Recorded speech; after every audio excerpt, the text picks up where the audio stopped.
Hey, good afternoon and good evening, guys. Hey all. Hello from Hello. Long Island Pickleball Pros. Starting another podcast. It's going to be a great one for you.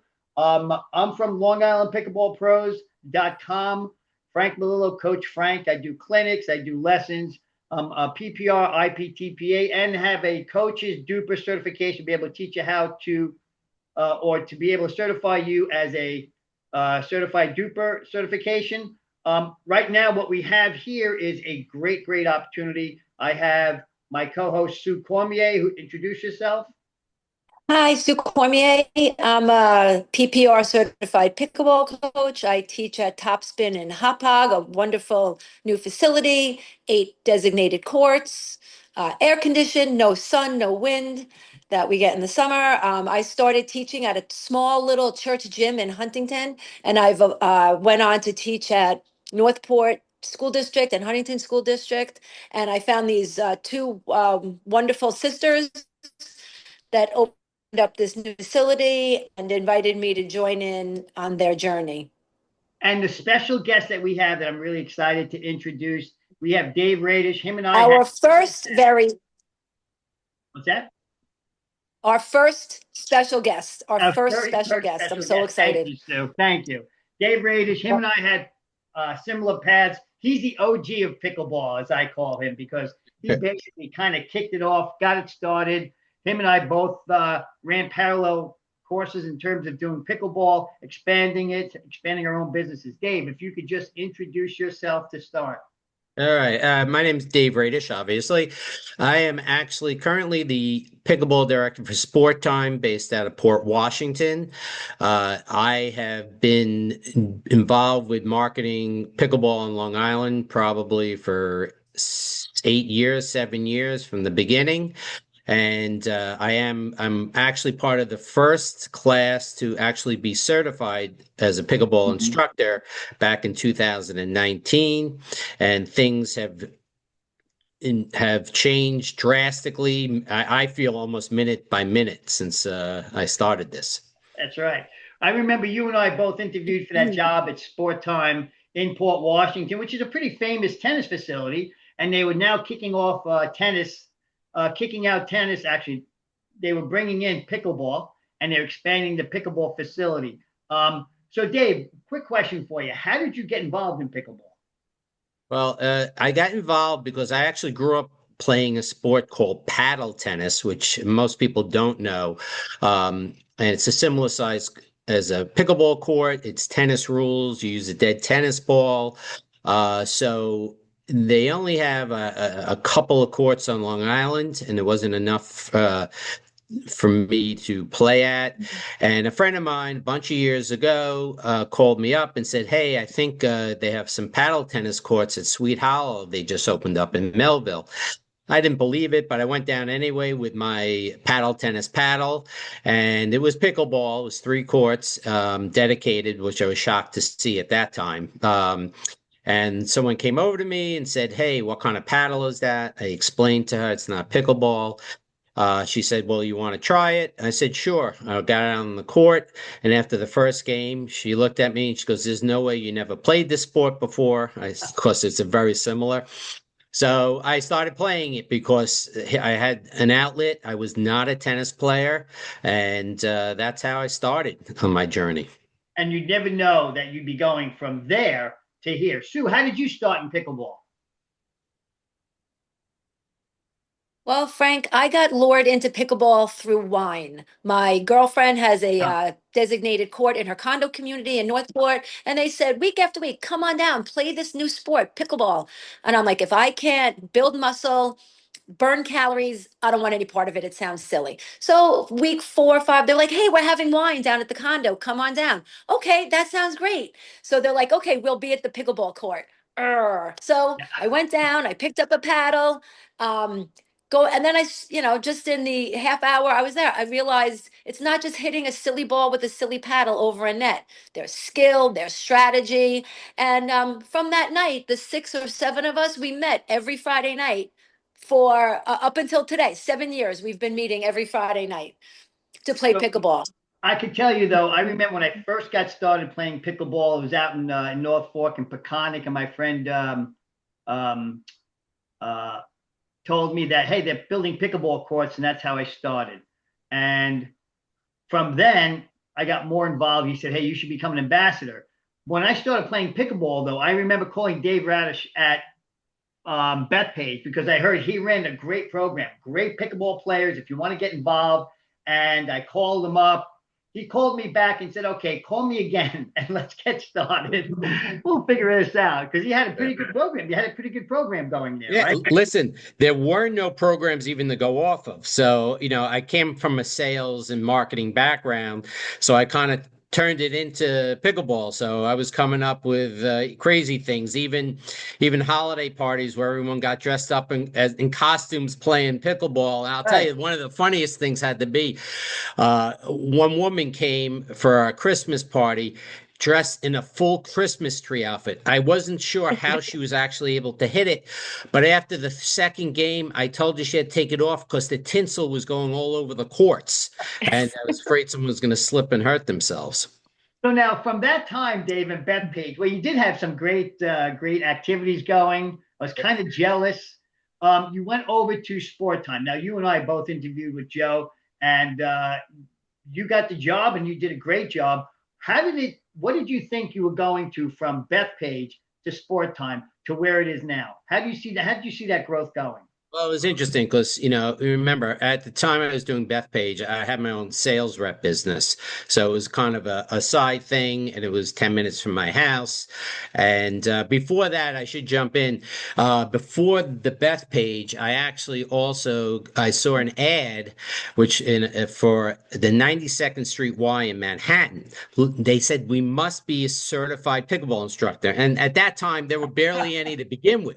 Right. So I called them. I said, listen, I could come in one day a week. We arranged it. And, so having that experience there was a lot of fun. So, but in terms of, sport time, when they showed me the facility and said this is going to be 12 dedicated pickleball courts, it got me excited. I said maybe, I love the sport. I didn't think it was ready to jump into it full time, but I said this could be the opportunity, seeing the growth.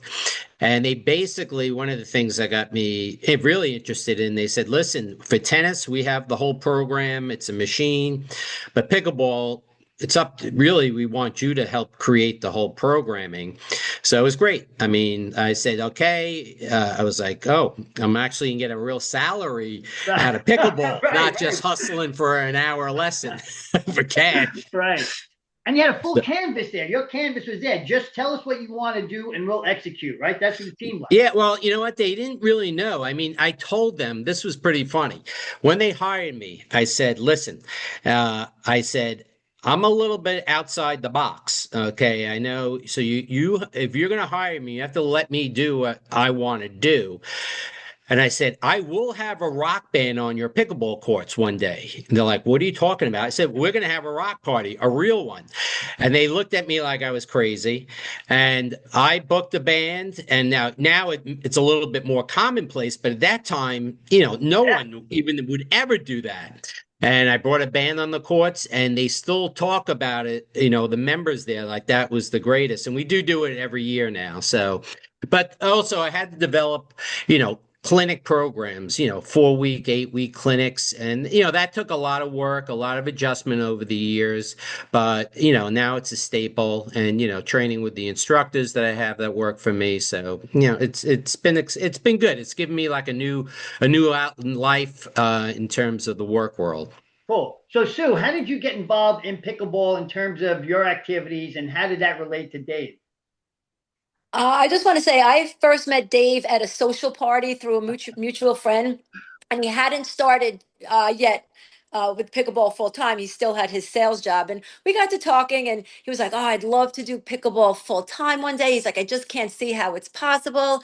I'm locked into this job. I need to make a living. We all do, bills, blah blah blah." And I'm like, "Yeah, dude, good luck with that. I don't think it's gonna happen either, but yeah, good luck with that."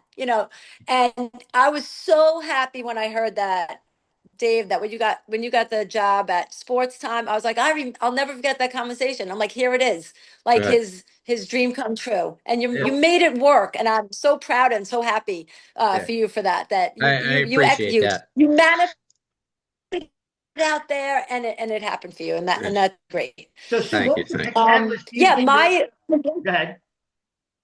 What was your catalyst to get my started? journey just started off very slowly. Yeah. So I went and I've been a graduate gemologist. I've been in the jewelry business my whole entire life. My father had a high-end jewelry store and I worked there since I'm 9 years old. And I just said to myself, I want to do something, anything to make money other than in the jewelry business. I wanted to challenge myself. It was on my bucket list. I'm like, I don't care. I'll babysit. I'll be a radiologist or a technician. What I didn't know. So I'm like, I started out. I was going to get certified as an exercise coach, and I'm like, you know what? Hey, I started playing pickleball. I love pickleball. Let's do that. I became a coach, and then when you become a coach, it's a challenge, but you can do it. But then the challenge is now where do I teach? Right. That's the challenge Yes. in being a And pickleball coach. how do you get Where students? do How do you get students? where do Where do I you go teach and how do you teach? get How students? do I get students?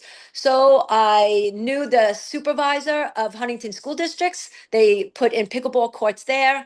They lined out a couple of the school gyms. So I started off in the school district. And then after the 8 weeks, all of my beginners said, okay, what do I do now? And I Yep. said, okay, I got this church gym space in Huntington.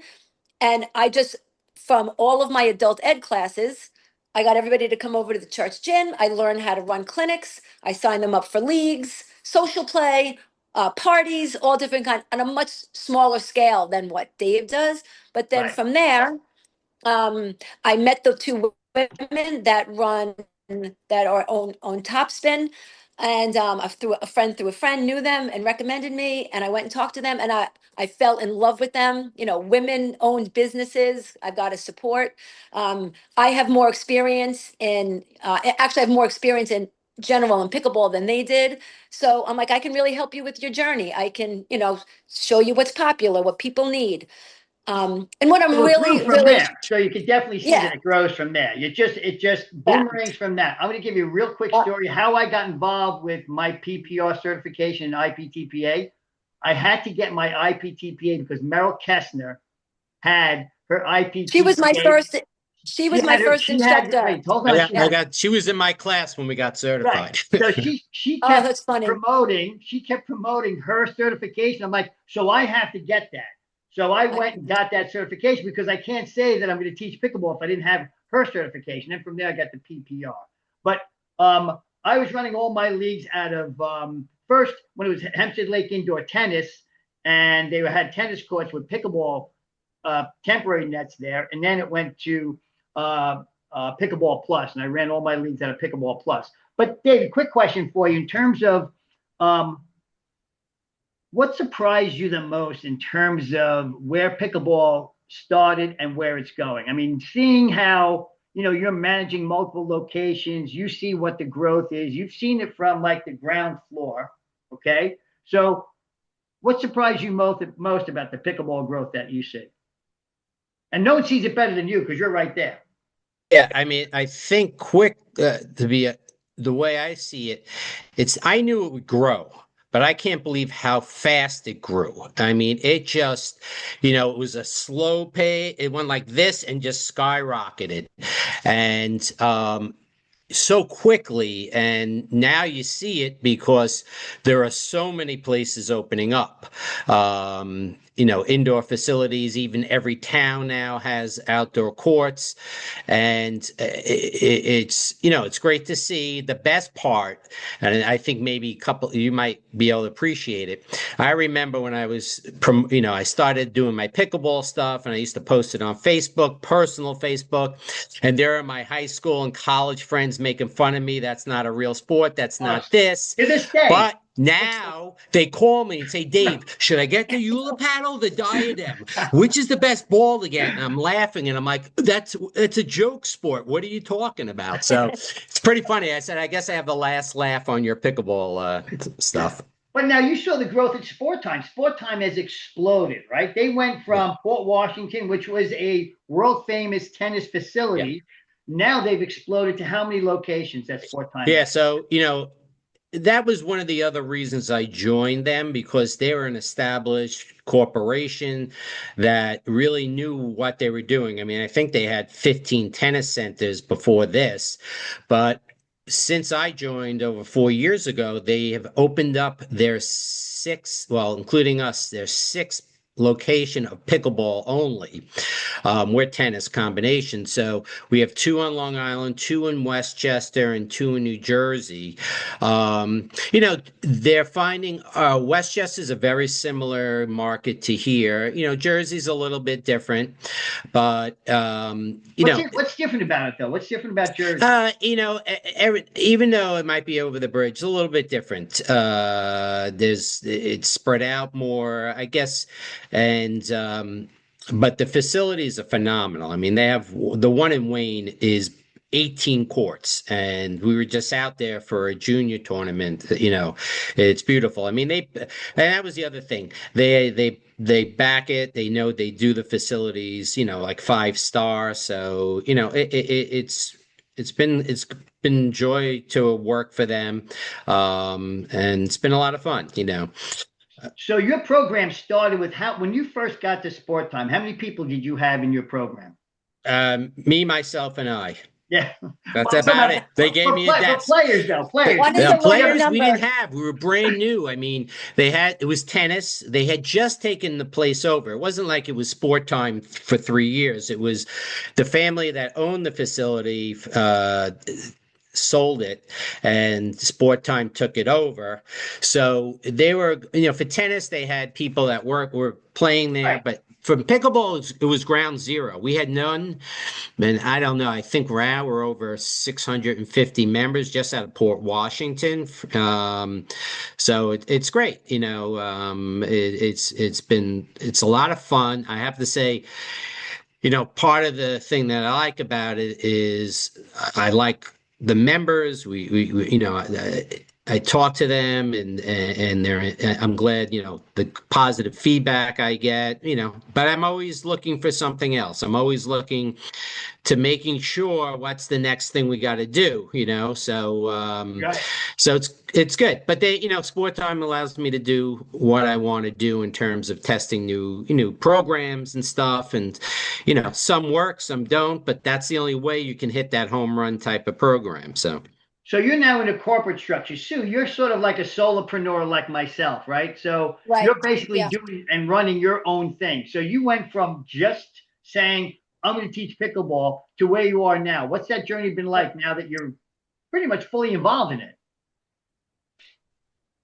It's been a great journey. I thought it would be much more of a challenge, but I got lucky in meeting the school district, developing a really good base of students and building it from there. I work really, really hard at two things with my groups. Keeping the clinics all at the same level, meaning beginners are beginners, advanced beginners are advanced beginners. The two shall not mix, so that everybody is challenged and has fun and doesn't get frustrated. And then I work really hard after my 6 or 8 week beginner class ends, I help them to continue their journey. I make them exchange phone numbers with each other. I introduce them to other beginners going into advanced beginners, and my players really appreciate that. I have introduced people 5 years ago that I see on the courts playing today, still as the same group. They go on vacation together. Their husbands now know each other. Yeah, I've helped people to do for the game. I know it sounds so corny. I've helped the game do for my players what the game has done for me, which has changed my life. I've met lifelong friends that I see outside of pickleball, lifelong friends that I still play with, and that's one of the great things I get out of it, and the one thing that continues me in my journey. Yeah, that the fact that's what Sue just said is so true, in terms of, and that's why the sport's such a great sport and growing.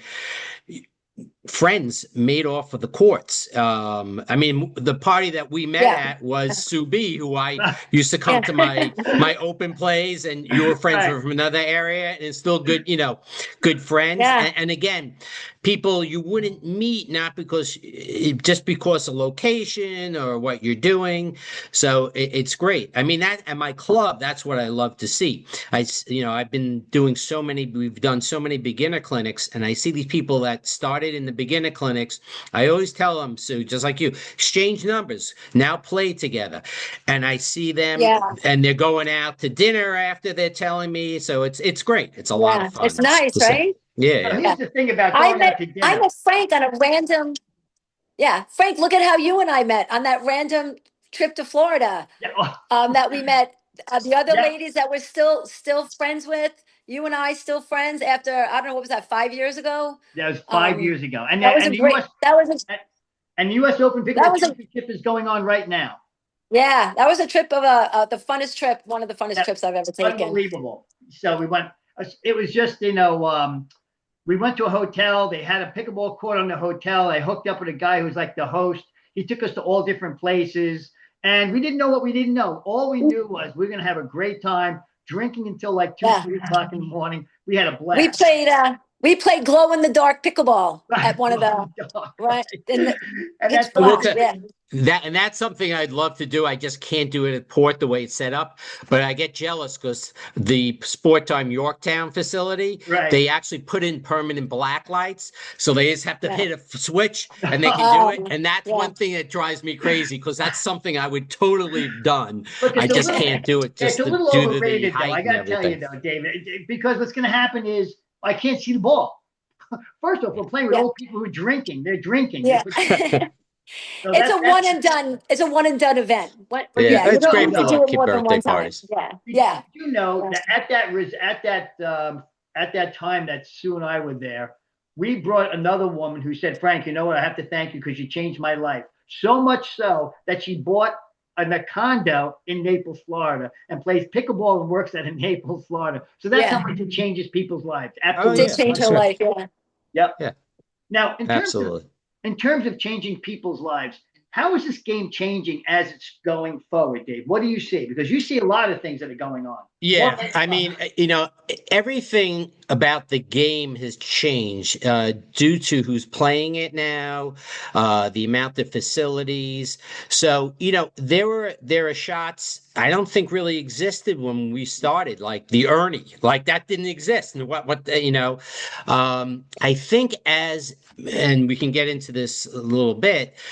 Now that I see it, now with all the young people playing it, we 11, 15, but even you look at the pros now, they're 19 years old, they're 20 years old. That didn't exist. So their level of playing the game has made it so high, the bar. So the game has changed in terms of playing it, so which is great to see in terms of the game. So now, in terms of the game changing, a lot of people are complaining that now it's turning into like a tennis game. It's all about the drives. It's all about, hitting the ball hard. You got to kind of stay back by the baseline, not keep coming up. I think the game is going to change in a manner where it's going to get faster. You have to change the way you play. I think it's more about the speed up. That's where the changes come. I remember watching a pickleball podcast, a pickleballer, I think, and they were talking to a woman pro who was like the #1 rated pro in 2017, right? And she said she loved it when she was a pro back then because it was all about the soft game, all dinking, and there weren't really a lot of female players, and it was a great time. And then she saw the change from that to now Annalie Waters dominating and being a real power on the court. And it's not just about dinking. Now it's about the speed ups, right? And my prediction is this is going to get faster. One last thing. I mean, it's getting faster also. Like I said before, look who's playing the game. being, getting, up there in age, I have the fortunate, I'm fortunate because of where I'm working. I've actually trained a couple of the tennis pros. Now, just so you know, Sportime brings tennis pros from all over the world to Yeah. work there. So there's two tennis pros that I've trained over the last 2 years that love pickleball and really teach it well. But there's one guy from Paris. I play with him all the time. He's probably, I think, 23 years old. He teaches my slicing clinic. He's the only one. This guy can do a third shot slice. I, I hate I him look at already. the That's ball. amazing. I'm just looking at it. So, there are different things. Definitely a little more power, but on the high level, the slow game, the soft game does happen. Until you can get the attack. But definitely the speed up is the big thing, top spin, and, which it is evolving. It's evolving. So, Yeah. yes. But Yeah. that's the beauty of the game because in our age, I mean, there's different age brackets. You can play competitively in your group. And again, that's what's great about this sport. In tennis, it gets a little rough as you get older, Sure. in terms of Sure. that. Yeah. I At remember. my facility, we've worked hard at making senior social open play, women's only play, Right. women's leagues, men's leagues. So yeah, I played with my friend's son. He's 28 years old. He can drive that ball where I physically cannot hold my paddle tight enough to return the ball. I love playing with him because it challenges me. It's not the question of how do I return Ed's fast drives, is how do I prevent Ed from making those fast Yeah. drives. Now, So I think that's a challenging part of the game too that I love. Yeah. and you got to be ready. In this podcast, at another time, they were interviewing Annalie Waters, and they said to her, they asked her, they said, "So Annalie, how are you dealing with all these young people coming into the game? I mean, it's got to be a challenge to you." And you know what she said? "I'm only 18. I'm one. I was just going to Say say, how young. much I'm one of younger the could young they people, be? right? I'm one of the young people. So I mean, I know what I need to do to stay on top of the game, but you got to include me on those young people that are coming up, and everybody doesn't realize Yeah. that she's Yeah. still a young person." And Frank, I will tell you this. We haven't seen the true explosion yet. Mm. Once it becomes an Olympic sport, once it becomes a real college sport, it's college club almost everywhere now. But once it gets over, which it will, it's going to go to the hemisphere. It's going to be absolutely out of control. I mean, we can jump into like we just started our junior program with our 6 clubs. It gives us a great advantage because we have a junior team pickleball at all our clubs. We have 30 kids. They tried out. We didn't accept them all, but we accepted 30 of them, ages 11 to 14. And we travel to the different clubs, and we have over 160 kids playing in these tournaments every month and a half. And the parents, and they love it. This is their sport. And you know what? They're grasping it. That's amazing. Yeah, Go ahead. it's really cool. I mean, that's it's like I cannot believe it when I'm sitting there and I'm seeing these 13-year-old kids saying I should have dropped that ball, not try to slam it. Right. Patience. That's good. Patience. It's definitely going to be, it's high school sport is definitely coming. Yeah, My yeah. kids in Northport have been playing since middle school. They teach pickleball in middle school in Northport for 25 years or more. Yeah. So, and our high school has put it in. Comac High School, Huntington, all has pickleball courts. So that's around the corner too. Yep. The growth is exploding. Absolutely. The thing that's Yeah. going to keep this growth going, and a lot of people are saying, no, it's leveling off. It's not as many people. Way too many people are getting hurt. The cost of entry to this sport is nominal. You could buy a $10 paddle and go to a court, like you said, Dave and Sue, and just show up and say, "Can I play in with you? Can I play with you guys? Play in at your level." That's all it costs. Tennis is a little tougher, right? You can't play in. They don't have groups showing up at public courts and saying, "Can I play in with you?" Yeah. But again, you always have that situation where nobody wants to play with beginners. Except for me. Today I played with beginners. I played with 3 ladies who no one wanted to play with. I was their 4th. I happened to have known them. And someone said to me, "Hey, Frank, why are you playing with them?" And I said, "Because I can. That's why." And they're lovely people. I mean, that's the good thing. I mean, at this point, I'm sure Sue at Topspin, like you have enough beginners where they can do their own open play. You know, we have different level open plays. You couldn't do that 3.5 years ago. I mean, the only time you get into issues is with people's egos. I love when people come down and says, "I'm a 4-0 player." I'm like, can we take a couple of numbers off of that? Oh my God. That means you're a solid 3-6. Exactly. Yeah, I like At that. best. I have a question. I have a question for Dave. Dave, what's your plan at Sportime for combating the low volume of players that play indoor in the summer months? Well, you know, there's a couple of factors. I mean, again, the first year, you know, it depends on your location too. I mean, we're in Port Washington, you know, a lot of people are fortunate enough to be at country clubs. So, you know, a lot of the country clubs now have pickleball.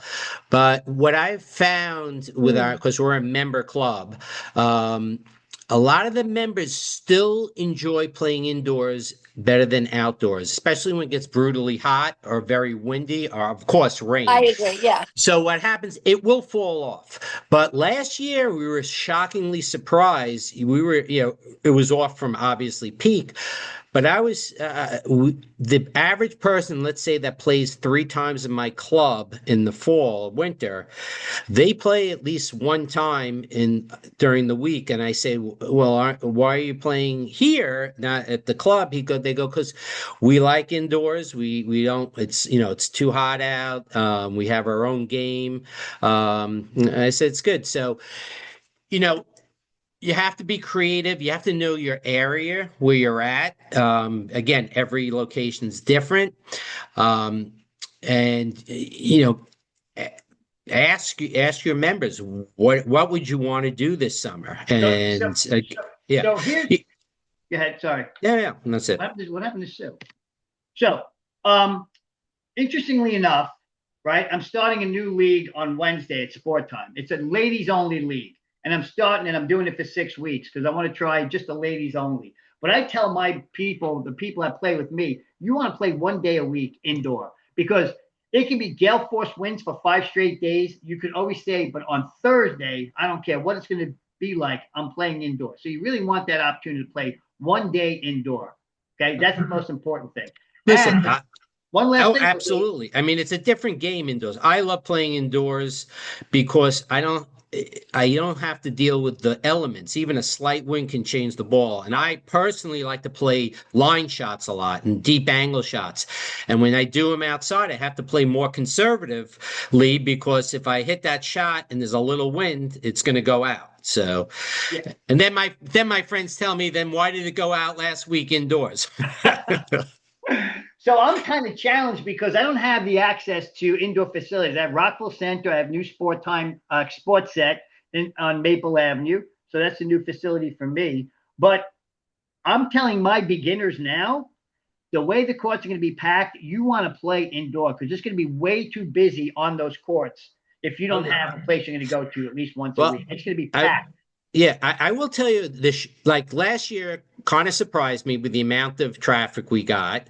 But this summer is really surprising me how many seasonals we got for the summer. Right. That was, I was kind of shocked to see all these seasonals for the summer. And they said, we like to have our weekly game and we don't want to be bothered by weather. So it's fine, in terms of that. Okay, so let's get down to the nitty gritty about the new facilities that are opening up, right? Yeah. What makes one successful over the other in terms of facility? And the second question I have is, how do they build a program if they don't have a program, right? What makes one more successful over the other? And like right now, there are at least 4 brand new pickleball facilities.